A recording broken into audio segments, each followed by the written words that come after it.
Ah, merci. Bonjour, chers amis, merci pour votre patience, merci de votre venue. Donc je vous souhaite bien sûr la bienvenue au nom de l'équipe de la FNESR, mais notre présidente et notre président délégué vont vous en dire plus dans quelques instants. Je vais laisser la parole à ceux qui nous accueillent. Alors je crois que c'est Marc Grigour, le maire de Blois, qui nous accueille dans cette belle ville. Ensuite, on aura Karine Gloanec-Morin, qui est présidente de l'ID, et puis Hélène Geoffroy et Benoît Rivet, et enfin François Bonneau, le président de cette belle région. Marc, à toi. Merci.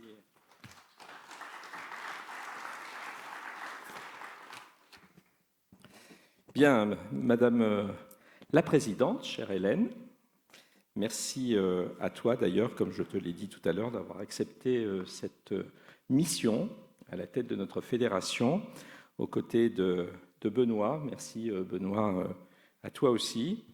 Je voudrais évidemment saluer notre première secrétaire nationale déléguée, Johanna, que j'ai aperçue. Merci à toi d'être présente. Alors, Olivier sera parmi nous, vous le savez, demain. Je l'ai eu au téléphone ce matin, d'ailleurs, assez tôt, me confirmant donc son arrivée demain matin. Je voudrais évidemment saluer Karine Gloanec-Morin, chère Karine, notre présidente départementale, future sénatrice de Loir-et-Cher, je l'espère. Ben oui, on a des élections sénatoriales et Karine est candidate, donc on y croit. Saluer bien sûr Christophe de Gruel, mon collègue élu blésois et président de notre agglomération. Merci Christophe. Et puis saluer François Bonneau, notre président de région, fidèle aussi à nos rendez-vous de la FNESR et notre campus. Et puis je voudrais vous saluer toutes et tous, avec, si vous le permettez, évidemment une acclamation que je vais vous demander pour Hervé Beaumanoir, puisque Hervé, c'est sa dernière séance, si on peut dire. Il pourra revenir, bien sûr, en tant qu'invité, mais tout le monde le sait, Hervé va partir pour une nouvelle aventure de vie qu'on appelle une fin de carrière, une retraite, et donc je voudrais vraiment qu'on l'applaudisse pour l'engagement qui a été le sien.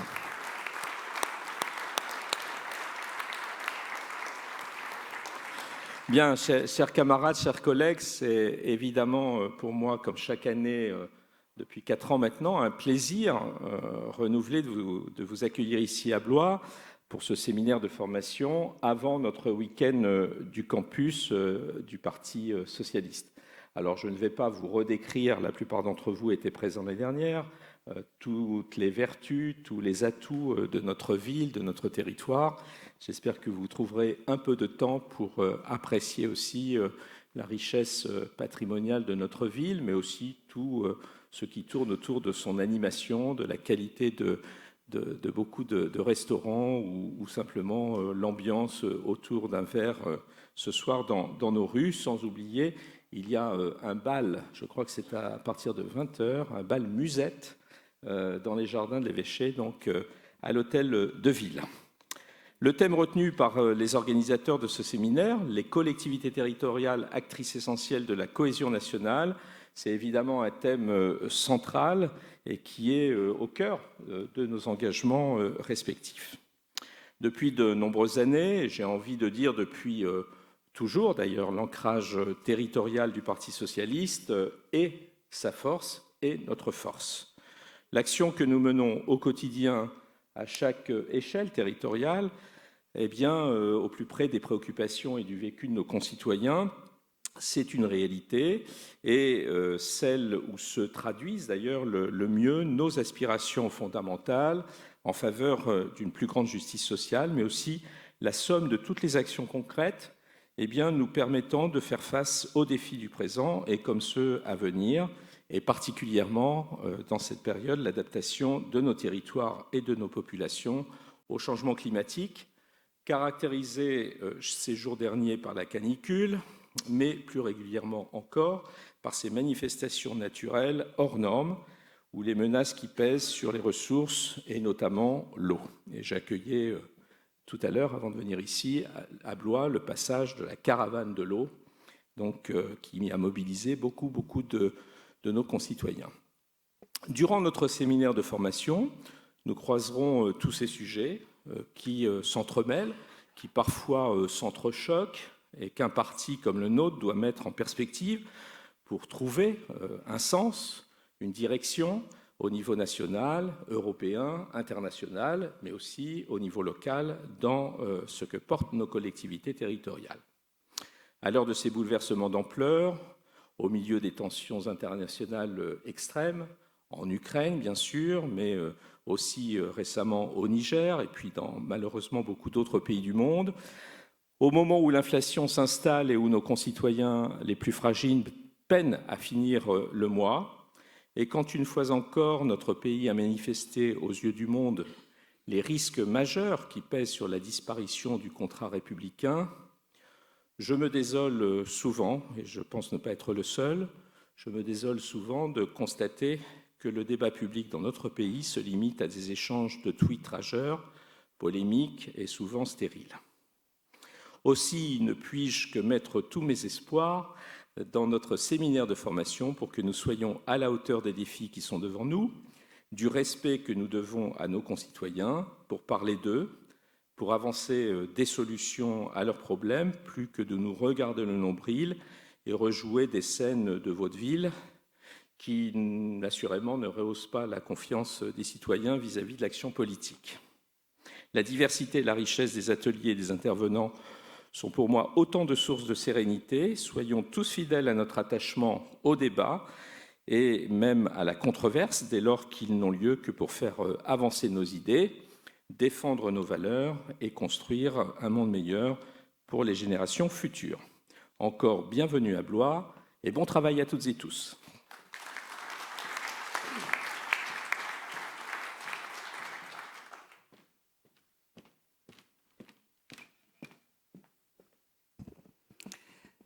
Chers amis, nous nous retrouvons à nouveau pour un séminaire de la FNESER à Blois et j'ai vraiment grand plaisir à vous accueillir. Mais je voudrais bien sûr, en vous saluant tous, évidemment, mais Marc l'a fait déjà très précisément, saluer notre nouvelle présidente, Hélène Geoffroy, qui arrive, c'est vrai, dans un contexte nouveau, puisqu'il y a une gouvernance qui lui permet d'arriver en duo avec Benoît Arrivé, et je salue cette nouvelle gouvernance et leur arrivée à tous les deux ici pour prendre la tête de notre fédération. Alors j'avais prévu de faire un clin d'œil aussi à Hervé Beaumanoir et à toute l'équipe qui a organisé ce séminaire. C'est fait, mais je réitère parce que évidemment avec Hervé ce sont de longues heures, de longues années aussi d'échanges, mais on se retrouvera, j'en suis certaine. Notre parti, quel que soit le moment de son histoire, que vous connaissez bien, soit difficile, soit très excitante, s'adresse toujours à ses adhérents, c'est ce qu'on fait là à Blois aujourd'hui, mais il doit bien sûr s'adresser aussi à tous les concitoyens. Et c'est à nous, élus de territoire, d'aller convaincre, de trouver le dialogue avec tout un chacun, et sans oublier les classes populaires, et c'est un enjeu important, et c'est d'ailleurs la thématique également du campus organisé cette année par le parti.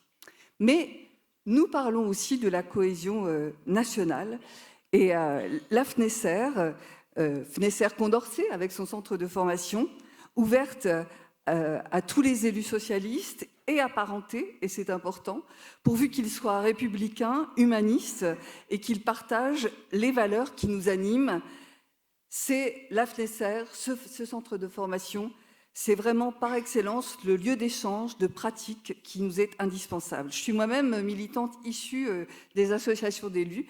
Et vous le savez, je suis issue aussi d'un tout petit territoire, une commune de 280 habitants dans le nord de ce département, dans le Perche. Et sans le parti, on est venu comme une nouvelle, en se réunissant à 5 pour atteindre 1000 habitants. Vous voyez là, le territoire très peu dense. Sans notre parti, sans l'UDSR, sans la FNESER, sans la formation que j'ai reçue auprès de vous tous, je vous regarde et on s'est salués tous, je n'aurais pas l'honneur aujourd'hui de vous accueillir. Aussi, c'est pour cette raison que je suis attachée autant à nos territoires qu'à la formation indispensable dont nous avons besoin toutes et tous. Nos territoires, c'est-à-dire vous, les élus, qu'ils soient locaux, régionaux, départementaux, depuis longtemps, on fait la démonstration de réactivité, d'adaptabilité, d'inventivité, et la crise sanitaire a achevé de convaincre celles et ceux qui en doutaient encore. Et cette grande intelligence, il ne faut pas seulement la saluer, il faut l'accompagner et surtout lui donner les moyens de prospérer. Enfin, il faut, de manière très simple, faire confiance aux élus, et c'est ce que nous demandons, je crois, tous. Alors, un petit mot, puisqu'en effet, nous sommes en période sénatoriale, dans la relation entre l'État et les collectivités, pour que, en effet, l'État pense bien que nous sommes les lieux de cohésion et de cohésion nationale. Il faut d'abord que l'État sorte d'une logique de vassalisation des territoires pour devenir un réel partenaire des collectivités territoriales, que l'État se concentre sur son action, sur ses compétences régaliennes, d'infrastructures nationales et de solidarité, qu'il laisse aux régions, je regarde François évidemment, entre autres le pilotage de la politique d'apprentissage, par exemple, celle du service public de l'emploi également, et qui ne veillait pas s'y intégrer. Au département, les solidarités et l'ingénierie locale, qu'il confère aussi peut-être une place plus affidée aux élus locaux dans la gestion des hôpitaux, et nous le ressentons dans les territoires où la désertification médicale est présente.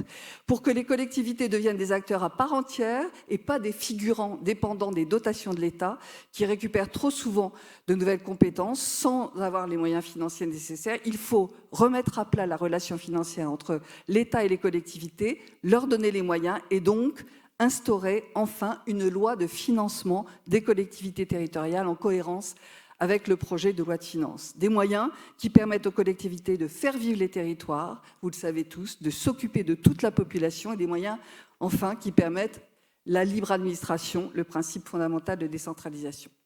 Enfin, bien sûr, pour conclure, je voudrais vous dire que dans tous les défis d'avenir de notre pays, qu'il s'agisse de la transition énergétique, du climat, on en voit aujourd'hui les effets, de la recherche d'un nouveau modèle agricole, de la réindustrialisation du pays, de la création de nouvelles solidarités, ce sont aux élus, à nous, de trouver une réponse dans l'innovation et l'engagement. Aussi, autour de ce séminaire de formation sur la cohésion nationale, je pense que nous aurons tout le loisir, durant ces 3 jours, d'y réfléchir. Je vous souhaite un bon séminaire, de beaux échanges, de repartir de Blois, dont je salue le maire évidemment, encore plus motivé et investi pour que vivent nos territoires dans les valeurs du socialisme démocratique, de l'écologie et du progrès. Je vous remercie.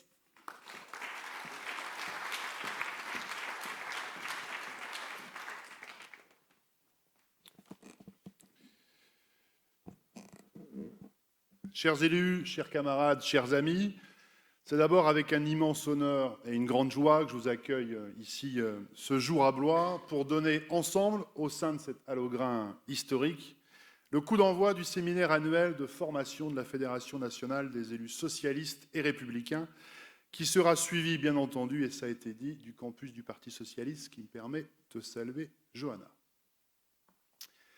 Qu'il est agréable, je crois, de vous retrouver après cet été, de vous rassembler ici dans ce cadre privilégié, vous pourrez en convenir. C'est une opportunité rare dont nous devons et dont nous allons profiter pour faire avancer les idées et les actions de notre famille politique.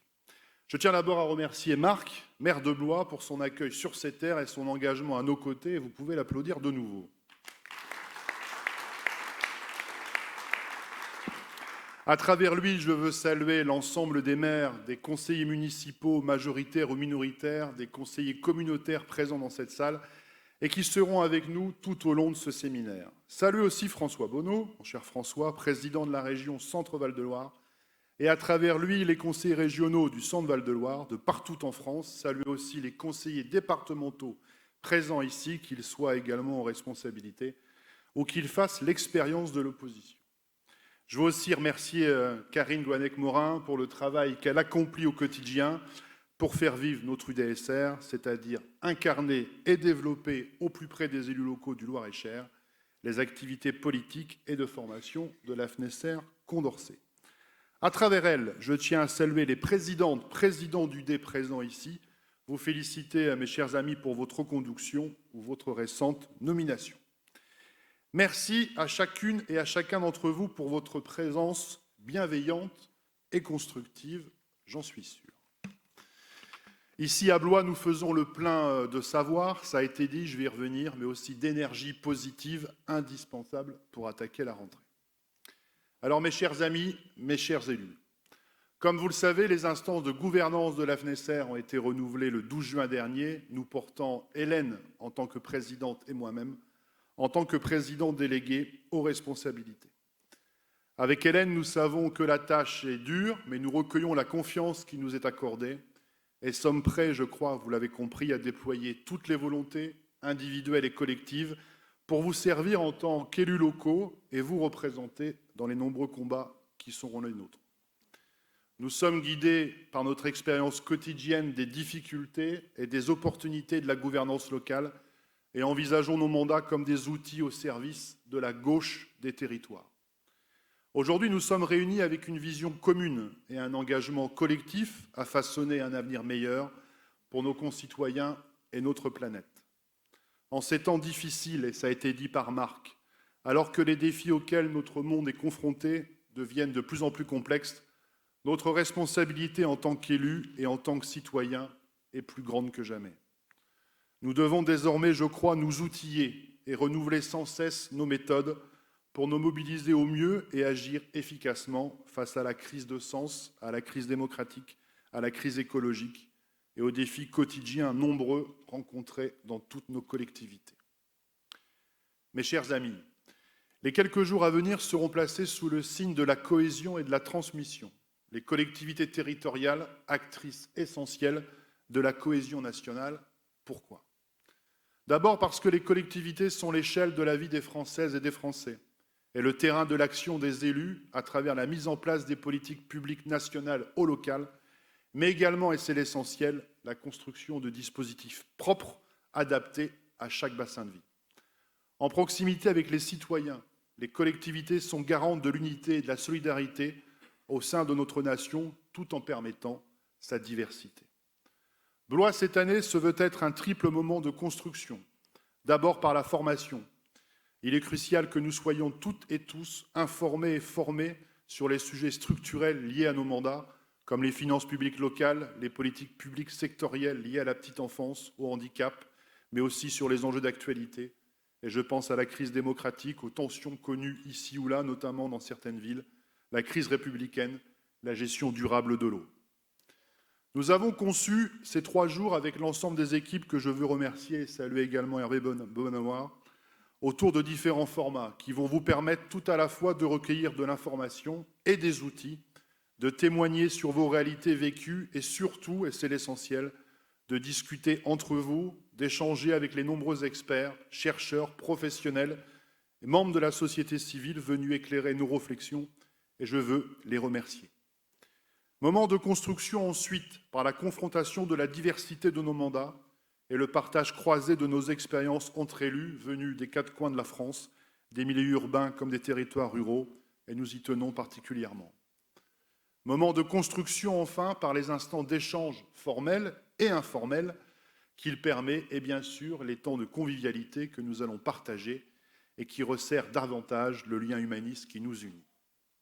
En somme, vous l'avez compris, pour 3 jours, nous nous lions plus que jamais pour renforcer notre capacité de réflexion et la cohérence des actions à venir.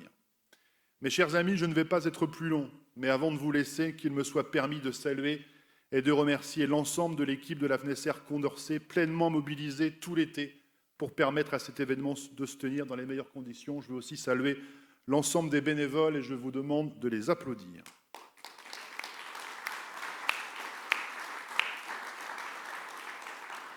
Mes chers amis, mes chers élus, je veux vous dire que cette équipe est là à votre service, au service de toutes, au service de tous les élus socialistes et apparentés.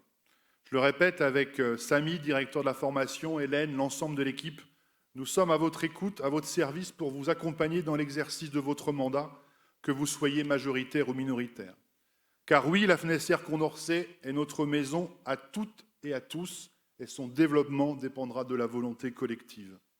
C'est votre, c'est notre bien commun, notre outil pour exercer nos mandats, pour partager nos expériences d'élus, pour parfois mieux les valoriser, pour défendre nos combats, parmi lesquels l'indispensable préservation des acquis de la décentralisation.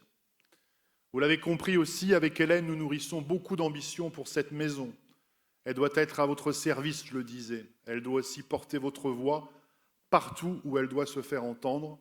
Et elle doit aussi valoriser, développer, renforcer ce réseau d'élus qui fait notre force.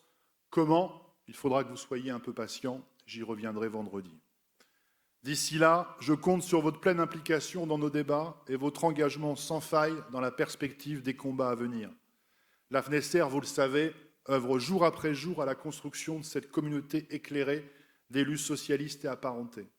Elle vous donne accès tout au long de l'année à des formations de qualité, des formations adaptées à vos besoins, et vous permet de prendre le recul nécessaire sur les sujets locaux pour les aborder au mieux. Elle est menée depuis plusieurs années par des élus engagés que nous saluons aujourd'hui pour l'héritage précieux qu'ils nous laissent. Depuis sa création en 1922, la FNSR rassemble et porte la voix des élus socialistes et républicains. Je remercie notamment chaleureusement les présidentes et présidents qui nous ont précédés à cette organisation. Nous serons pleinement impliqués durant ces 3 jours dans des assemblées plénières pour enrichir notre vision commune de la gauche du XXIe siècle, des ateliers thématiques pour analyser l'actualité sous un prisme opérationnel et des ateliers techniques pour vous donner des outils pour optimiser l'exercice de votre mandat. Vous en serez témoins également, plusieurs experts, membres notamment de la Fondation Jean Jaurès, vont participer à nos temps de formation. Je remercie également les parlementaires, députés et sénateurs, même en campagne électorale, qui se joignent à nous et partagent notre route. Je vous souhaite à toutes et à tous un excellent séminaire rempli d'idées et d'ambitions pour constituer, je l'espère, la colonne vertébrale de nos prochaines actions. Merci à vous et bon séminaire.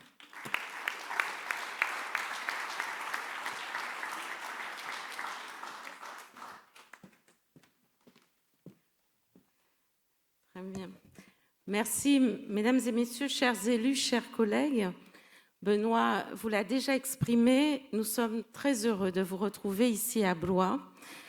Nous vous en remercions parce que lorsque nous avons accepté cette présidence et présidence déléguée, c'était avec la volonté de pouvoir mobiliser nombreux les élus, et c'est le cas aujourd'hui, et vous le verrez tout au long des 3 jours, de vous mobiliser nombreux, actifs et en l'envie de travailler. Cher Marc Gricourt, chers collègues, merci de nous accueillir ici dans ta belle ville de Blois. Merci aussi à toi, François Bonneau, de nous accueillir dans la région Centre-Val de Loire. Vous nous accueillez tous les deux depuis plusieurs années, désormais ici à Blois, et cela me permet à travers vous de saluer l'ensemble des élus engagés à vos côtés qui font vivre des projets qui illustrent nos convictions de gauche. Et je dis d'autant plus que je n'ai pas la chance d'être dans une région gérée par la gauche, là où je suis, dans le Rhône. Oui, on pourra en reparler. Merci à toi aussi, Karine, de nous avoir accueillis, Karine Cloanec-Mourin, qui anime l'Union départementale du Loir-et-Cher des élus socialistes et républicains. Les présidents du DESR, Benoît l'a dit, viennent d'être renouvelés ou vont l'être. Et nous avons devant nous un beau chantier de revitalisation de nos unions départementales. Enfin, je remercie les membres du nouveau Conseil national, puisqu'il a été renouvelé, mais je parle de celui de la FNSR, qui a œuvré à l'élaboration du programme de ce séminaire, qui, je l'espère, vous satisfera. Permettez-moi de finir en redisant combien, dans ce moment complexe pour les élus que nous sommes, combien nous sommes en première ligne alors que les crises s'enchaînent et que nous, les élus locaux, nous les gérons. Nos concitoyens demandent aux décideurs politiques des réponses à la fois concernant leur vie quotidienne et la marche du monde. Notre jeunesse est frappée d'éco-anxiété, réclame des comptes aux plus anciens d'entre nous. Et au moment où nous sommes réunis, la moitié de notre pays est en alerte rouge canicule. Les incendies et les orages menacent. Nos collectivités ont dû faire face à une inflation, à une hausse des coûts de l'énergie inédite. Les violences urbaines de juillet ont aggravé la fracturation de notre pays, que nous avions déjà vu initiée par la crise des Gilets jaunes, amplifiée par la réforme des retraites, déstabilisée par la crise sanitaire. Les questions de sécurité, de transition écologique, de pouvoir d'achat, de solidarité, de finances et de mobilité sont au cœur de toutes nos préoccupations. Benoît l'a dit, les élus dans leur pratique ont été mis eux aussi à rude épreuve. Nos concitoyens aussi entre une ultra-sollicitation des élus et une défiance extrême vis-à-vis d'eux. Et d'ailleurs, nous ne pouvons qu'être inquiets d'une participation aux élections qui n'a jamais été aussi faible et qui ne cesse de décroître. Face à l'ampleur des défis à relever, il nous faut une réponse de gauche, opératoire, qui puisse rassurer nos concitoyens. C'est le rôle historique de la FNICER, fédérer les élus de gauche, partager les solutions mises en œuvre qui chaque jour transforment notre société. J'aurai l'occasion avec Benoît de vous présenter nos perspectives de travail pour la FNICER lors de notre séance de clôture à laquelle nous accueillerons le premier secrétaire du Parti socialiste, Olivier Faure, qui prendra la parole. Et cela me permet de saluer Johanna Roland, qui est présente avec nous, la maire de Nantes, première secrétaire déléguée, présente avec nous dès cet après-midi. Et je l'en remercie. Et puis pour ceux qui ne sont pas socialistes, mais les socialistes comprendront, je rajouterai que Nicolas Meyers-Rossignol, premier secrétaire délégué, nous rejoindra dans l'après-midi, parce que je sais qu'il n'y a pas que des socialistes dans la salle, mais en disant, je t'avais pas vu Nicolas, qui est arrivé. Bon, donc je salue aussi Nicolas Meyers-Rossignol, donc premier secrétaire délégué, ce qui permet pour les socialistes de la salle de mesurer combien toutes les sensibilités sont ici rassemblées, et c'est une, je crois, très bonne nouvelle pour nous tous.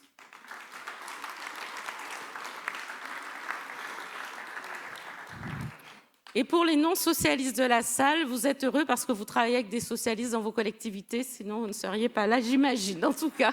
Voilà. Donc, nous avons, Benoît et moi, dans la continuité, à la suite de nos prédécesseurs, et Benoît en parlait, les précédents récents étant François Rebsamen et Carole Delga, souhaité faire de la FNICER ce lieu de formation des élus, ancré dans le concret, soucieuse des échanges de pratiques, de connaissances, avec les éclaircissements apportés par les experts et les universitaires présents, qui vont ainsi nous permettre de vivifier notre action au service de nos concitoyens. Mais c'est aussi l'occasion, et j'en ai le souvenir lorsque j'étais jeune élue et que je venais au séminaire de la FNICER, c'est l'occasion aussi de partager nos inquiétudes, nos incertitudes, nos doutes, parfois nos difficultés dans l'exercice de nos mandats. Donc pendant 3 jours, nous serons environ 300 à échanger, venus de tous les échelons et tailles de collectivités, communes, intercommunalités, métropoles, départements et régions. Et les parlementaires présents nous feront part de l'actualité législative. Je vous assurer, vous le savez, que ces journées seront riches de rencontres, de débats et puis de construction de liens personnels. C'est ça aussi une famille politique. Des gens de gauche, c'est construire aussi des liens qui nous permettent d'avancer. Nous renforcerons notre expertise sur les sujets qui constituent nos préoccupations quotidiennes. Que nous soyons majoritaires ou minoritaires, Benoît l'a dit, sachant que les minoritaires de la salle, je l'espère, ont vocation, enfin je n'en doute pas, ont vocation à devenir majoritaires. C'est une évidence. Et moi, je peux vous dire que ce fut mon cas et que la formation Condorcet m'a permis de passer du statut de minoritaire à celui de majoritaire et même de maire de Vaux-en-Velin. Donc c'est dans cette perspective que cette année, en diversifiant le parcours de nos intervenants, en associant les experts, les intellectuels, les personnalités issues du monde politique et de la société civile, j'espère que chacun y trouvera de la ressource personnelle et collective. Je n'y reviendrai pas, Benoît l'a redit, nous avons des ateliers thématiques, des ateliers techniques, des forums qui seront plus des échanges entre les pairs élus et nous aurons 4 plénières. La première sera à la fin de nos discours, à la fin du propos d'accueil du président de région, qui nous permettra d'avoir un regard sur l'état du vote à gauche. Dans l'état actuel, c'est important. Le deuxième, demain matin, reviendra sur la façon dont nos collectivités ont accompagné leurs administrés face aux crises qui se succèdent et sur les leçons que nous pouvons en tirer. Johanna Roland, d'ailleurs, sera partie prenante de cette table ronde. La troisième, jeudi, permettra d'avoir une meilleure lecture sur les crises internationales lors d'un échange avec notre ancien président de la République, François Hollande, tant nous savons que l'actualité au Sahel, la guerre en Ukraine, ont des répercussions sur nos collectivités locales. La dernière, vendredi matin, concernera les finances locales et les premières annonces du projet de loi de finances 2024 du gouvernement. Vous voyez, chers collègues, notre Fédération nationale des élus socialistes et républicains se veut le rassemblement des élus socialistes de gauche, des élus socialistes, des élus de gauche, républicains et progressistes, qui ont fait le choix de gérer ensemble des collectivités locales animés par les mêmes valeurs de justice sociale. Nous sommes les héritiers de la Révolution française et de son triptyque républicain, liberté, égalité, fraternité, défenseurs du principe de laïcité, attachés à l'émancipation des hommes et des femmes. Je crois que c'est nos corpus communs qui tendent notre action tout au long des combats que nous menons. Chacun ici connaît cette phrase d'Antonio Gramsci, penseur et homme politique italien du début du XXe siècle.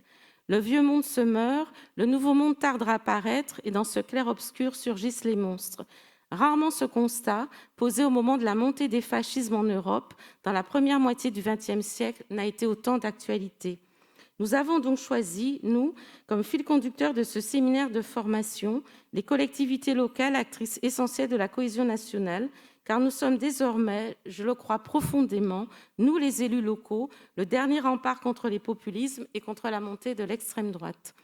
Alors, chers collègues, je vous souhaite 3 belles journées à Blois, qu'elles puissent vous permettre d'en repartir, nourris par la formation dispensée par les experts et universitaires, confortés dans votre engagement. Il me semble que la gravité du moment nous oblige tous. Je ne doute pas que nous retrouverons nos territoires reboostés pour mener nos combats, car nous tous ici présents, nous changeons au quotidien la vie de nos concitoyens. Je remercie à mon tour toute l'équipe de la FNESER pour la préparation de ces journées, Hervé Beaumanoir, Samé Chibi, ainsi que les jeunes du MJS qui prouvent que nous préparons la suite, puisque vous avez vu un certain nombre de jeunes à l'entrée qui contribuent bénévolement à la réussite de l'événement. Je vous remercie de votre attention et je vous souhaite un bon moment à Blois. Merci bien.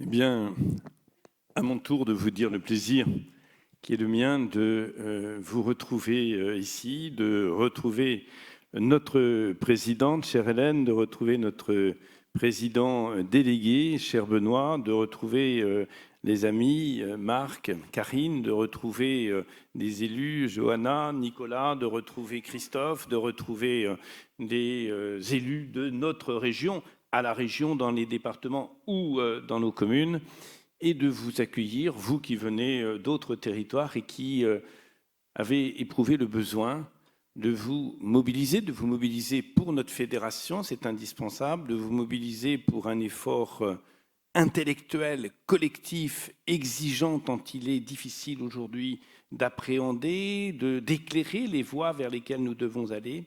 Et vous qui avez éprouvé le besoin, et j'aime bien la manière dont ce séminaire est ouvert, d'appréhender la cohésion nationale à travers l'engagement local.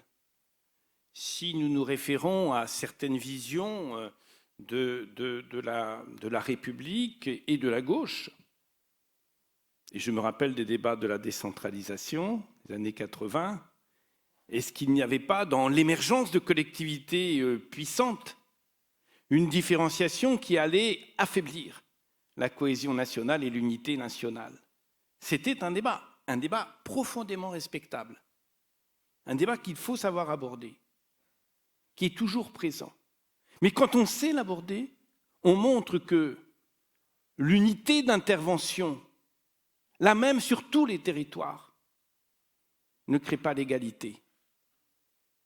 On montre, quand on débat véritablement de cela, que c'est en allant chercher le surgissement des territoires, des femmes et des hommes qui y vivent, des femmes et des hommes qui ont accepté de s'engager, en allant chercher cette créativité-là que nous créons une unité, une cohésion nationale tellement indépendante. Je vous livre, comme chacune et chacun d'entre vous, une des réflexions qui a été la mienne au moment des événements, au moment des émeutes. Moi, je suis de Montargis. Vous avez vu sur les écrans Montargis. J'étais, dans ma vie professionnelle, principal d'un collège de zone d'éducation prioritaire dans lequel vivent beaucoup des jeunes, 300 jeunes, là, mais Blois, Marc, tu as connu cela, etc. Et j'ai été profondément troublé. J'ai été troublé lorsque j'ai été rencontrer les 103 commerçants dont, à des degrés divers, certains commerces ont disparu parce qu'incendiés. J'ai été rencontrer ces commerçants, j'ai discuté, j'ai été rencontrer les Montargois. Et puis j'ai mis ça en relation avec une autre situation que j'ai vécue il y a juste un an. Marc, on était ensemble, Karine, on était ensemble, les élus régionaux, on était ensemble. J'avais visité à la rentrée précédente 30 lycées de notre région. J'avais fait ma rentrée avec 30 lycées. À chaque fois, nous demandions au proviseur de réunir un certain nombre de jeunes pour que j'ai un temps, une demi-heure, 3/4 d'heure, 1 heure d'échange avec eux. Et quand j'ai fait le bilan, je me suis dit, quelle génération merveilleuse. Des jeunes engagés, alors la problématique de l'environnement très fortement et à juste titre, mais pas que. Engagés par rapport à la notion d'intégration avec une réflexion, une manière de porter cette réflexion collective, toujours collective, qui m'avait impressionné. Je me disais, c'est une génération merveilleuse qui va relever les défis.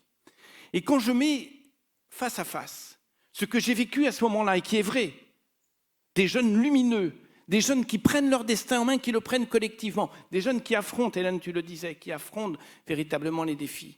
Et puis, ces jeunes que nous avons vus dans une situation de déshérence sociale totale,